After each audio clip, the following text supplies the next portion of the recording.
Bismillahirrahmanirrahim. Assalamualaikum warahmatullahi wabarakatuh. Pada hari ini saya akan menerangkan tentang konsep ayat muhkamat dan mutasyabihat dalam subjek ulum Al-Quran. Seperti yang kita maklum, kedua-dua istilah ini merupakan antara perbahasan penting dalam ulum Al-Quran kerana ia membantu kita memahami kandungan Al-Quran dengan lebih tepat. Secara umumnya, Allah Subhanahu Wa Taala telah menjelaskan pembahagian ayat-ayat Al-Quran dalam surah Al-Imran ayat 7 yang berbunyi, A'udzu billahi minasyaitonir rajim.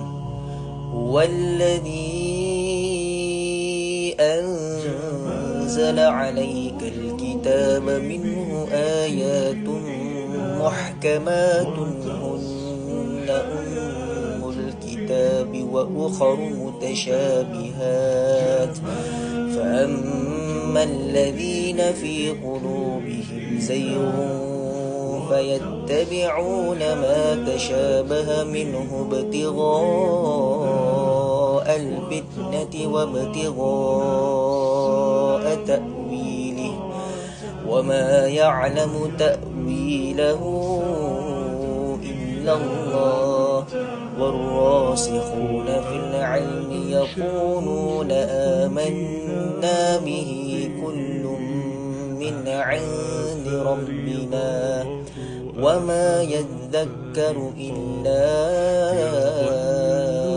أولو الألباب. Sadaqallahul Azim. Yang bermaksud dialah yang menurunkan kepadamu wahai Muhammad kitab suci Al-Quran. Sebahagian besar dari Al-Quran itu ialah ayat-ayat muhkamat, yakni yang tetap, tegas dan nyata maknanya serta jelas maksudnya. Ayat-ayat muhkamat itu ialah ibu atau pokok isi Al-Quran, dan yang lain lagi ialah ayat-ayat mutasyabihat yang sama-sama tidak terang maksudnya. Oleh sebab itu, timbulan fahaman yang berlainan menurut kandungan hati masing-masing. Adapun orang yang ada dalam hatinya kecenderungan ke arah kesesatan, maka mereka selalu menurut apa yang sama-sama dari Al-Quran untuk mencari fitnah dan mencari takwilnya, iaitu memutarkan maksudnya menurut yang disukainya. Padahal tidak ada yang mengetahui takwilnya, tafsir maksudnya yang sebenar, melainkan Allah. Dan orang-orang yang tetap teguh serta mendalam pengetahuannya dalam ilmu agama berkata, kami beriman kepadanya, semua itu datangnya dari sisi Tuhan kami, dan tiadalah yang mengambil pelajaran dan peringatan melainkan orang-orang yang berfikiran. Surah Al-Imran ayat 7.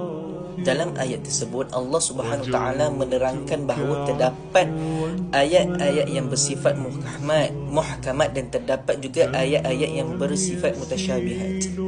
Ayat muhkamat ialah ayat yang jelas maknanya dan mudah difahami oleh pembaca. Makna yang terkandung dalam ayat ini tidak menimbulkan kekeliruan serta tidak mempunyai banyak kemungkinan untuk melakukan tafsiran. Oleh sebab itu, ayat-ayat muhkamat menjadi asas utama dalam pembentukan hukum hakam, akidah dan panduan hidup umat Islam. Sebagai contoh, firman Allah Subhanahu Wa Taala dalam surah Al-Ikhlas ayat 1 yang berbunyi, Qul huwallahu ahad, yang bermaksud katakanlah dialah Allah yang Maha Esa. Ayat ini memberikan maksud yang jelas bahawa Allah Subhanahu Wa Taala itu satu dan tidak mempunyai sekutu. Oleh kerana maknanya yang terang dan tidak menimbulkan keraguan, maka ia tergolong dalam sebagai ayat-ayat muhkamat. Manakala ayat mutasyabihat pula ialah ayat yang maknanya tidak dapat difahami secara langsung atau mempunyai beberapa kemungkinan tafsiran. Ayat-ayat ini biasanya berkaitan dengan perkara ghaib, hakikat sifat-sifat Allah Subhanahu Wa Taala, kejadian hari akhirat atau perkara yang berada di luar kemampuan akal manusia untuk mengetahui hakikatnya secara terperinci.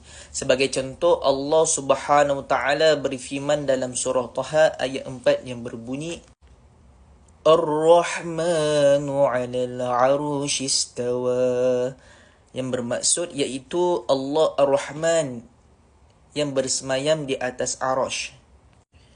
Umat Islam beriman dengan ayat tersebut.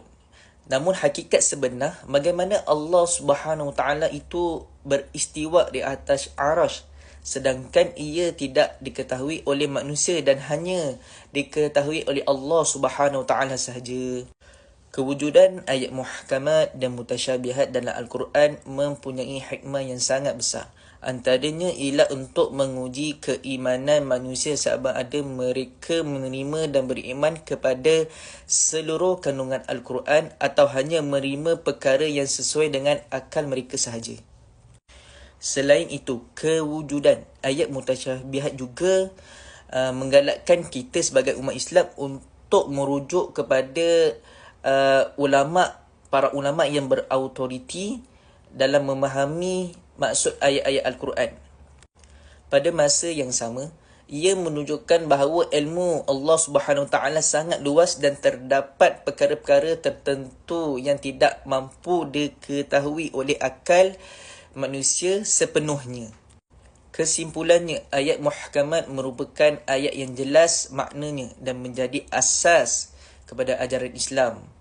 Manakala ayat mutasyabihat juga ialah ayat yang memerlukan penelitian yang lebih mendalam dan sebahagian maknanya hanya diketahui oleh Allah Subhanahu Wa Taala sahaja.